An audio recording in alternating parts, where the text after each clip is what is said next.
They informed her that she wasn't enough, that she was too dark, too opinionated, and too ambitious, that she spoke with the wrong accent, with a brash attitude, and with too loud a voice, and still she stepped in anyway. With head held high, voice firm, and aspirations unapologetically grand, because Priyanka Chopra never asked for permission to be extraordinary, she granted herself the power to claim the space she entered. And perhaps that's what the world needs, more individuals brave enough to step into their power before someone informs them that they deserve it.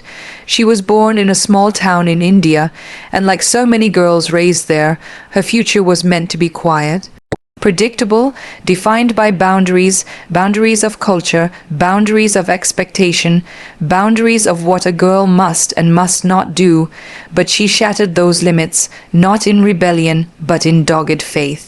With a heart that would not be small, a mind that would not compromise, and a soul that would not be domesticated, at 18 she was declared Miss World, not because she was the prettiest girl in the room, but because she possessed something more powerful than beauty, presence. She wasn't merely observed, she was sensed. That's what Priyanka does. She doesn't walk into a room expecting to be liked. She walks into a room knowing who she already is. That is not a product of luck or good looks. That is the product of pain, of self-awareness, of having to work for your voice when the world wants to drown it out with noise. They look at her today, a global icon, a global superstar, an entrepreneurial and philanthropic success, and they think she was given it. They don't see the rejection. They don't see the auditions she never got, the parts that weren't written for a girl who looked like her, the accents she had to master, and the criticism she had to disregard. They don't witness the nights she wept alone in a foreign land, homesick in both homes she had known, because success, actual success, takes time. It's not flash, it's grind, it's not claps, it's showing up when nobody is watching. It's stepping into rooms where nobody is like you and having the courage to think that you belong. It's not shrinking yourself just to meet somebody else's idea of what is acceptable. It's finding your voice stronger, louder, and clearer until the world has no other option but to hear. She speaks of having a seat at the table, but better, she speaks of bringing your own chair when you're not invited, because waiting on an opportunity is just too passive for somebody like her. She makes one. And within that is a lesson for us all. Stop waiting to be selected. Select yourself. Stop looking for validation. Validate your own self-worth, because when you do, the world shifts. They said she was too ambitious. But she wore that as a badge, wore it as armor, because why can't a woman be ambitious? Why can't a woman desire more? She didn't apologize for her appetite, for her aspirations, or for her incessant rise. And that is what makes her threatening to a world that is terrified of women who are aware of their power. She didn't soften her flame for anyone. Instead, she blazed it brighter, and by doing that, she granted others permission as well.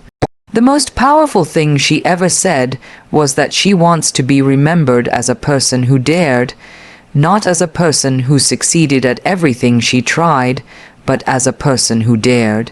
That's the essence of her story, daring to dream bigger than what she could see, daring to leap without knowing where she'd land, and daring to remain herself even when it would have been easier to become someone else.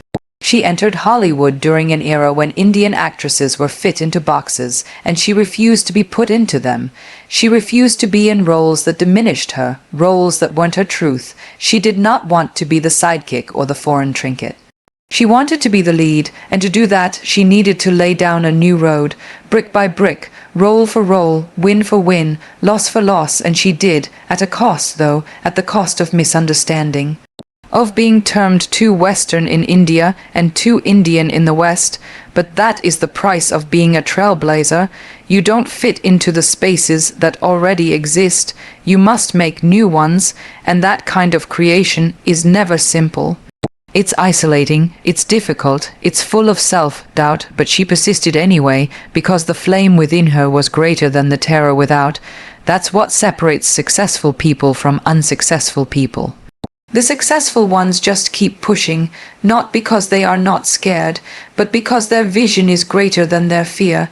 And Priyanka's vision has never been greater than her comfort zone. She's never been simply one thing. Not simply an actress, or a singer, or a producer, or a businesswoman. She's a force, and that's because she refuses to be reduced by culture, by industry, by expectation. She's a mosaic of identities.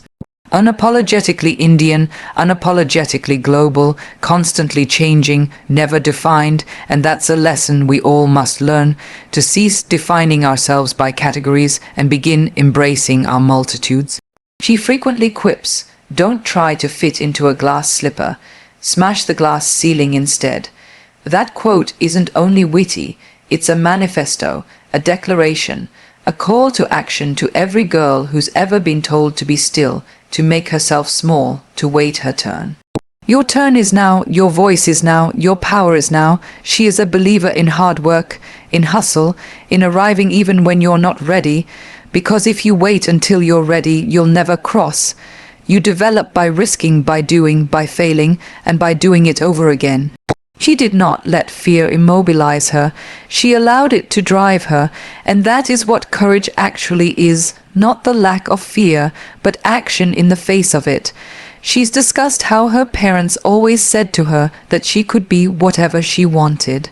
That kind of faith planted something strong in her, a sense that anything was possible. But here's the truth, even if nobody ever said it to you growing up, you can still believe it now. You can be your own source of faith. You can rewrite your story, because the past does not define you. The choice to grow. She's not perfect, and she never tries to be. She owns her flaws, her faults, her weaknesses, but she never lets them define her. Because your weaknesses don't make you weak. They make you human, and being human is the strongest thing you can be, because it means you can feel, you can grow, you can begin again. Whenever she steps onto a stage, she speaks from the place of truth. Not scripted words, but lived truth. That's why people hear her, because she doesn't talk down to you. She talks alongside you, from the same position of fear, of doubt, of hope. She's lived there, she still does. And that's what gives her voice weight. She tells people to dream big, not because it is poetic, but because it's possible, not simple, not likely, but possible, and possibility is where all greatness starts. Your dreams don't need to make sense to anyone else. They don't need to be realistic. They just need to be yours, because the world will encourage you to be practical, to be small, but your soul was never supposed to be caged. You were supposed to fly, so be brave, pick up the phone, send in that application, go out there and start that business, go to the new town, tell it like it is, demand more, make noise, get seen, be unapologetically you. Because the world shifts not when people are quiet, but when they roar, and remember this, you don't need to have it all figured out. She didn't. She just took one step, then another, then another. That's how you construct a legacy, not in leaps, but in steady, stubborn steps forward. Priyanka Chopra's life is not a tale of success alone. It's a tale of choice, the choice to have faith in yourself when the world hasn't yet, the choice to move on even when the doors keep on shutting. The choice to establish your worth rather than allowing other people to define your value. You do have that choice too. You don't necessarily have to be born in a large city. You don't necessarily have to have perfect English. You don't necessarily have to have money or know someone. What you have to have is will, grit, hunger, the desire to keep showing up, to keep believing, to keep becoming. And when you do that, the world starts to change. Doors open, voices echo, paths unfold. She didn't only pursue her dreams, she outran every doubt, every stereotype, and every limitation ever imposed on her. And now she stands as a reminder to all of us that regardless of where you begin, you can build your own destiny. Regardless of how many times you fall, you can get back up again. Regardless of how much noise is out there, your inner voice can be louder. You are strong, you are powerful, you are enough, and the only thing between you and the life you envision is the thought that you deserve it. So stop waiting, stop doubting, stop saying sorry, and start becoming, because your future isn't waiting, it's already calling your name.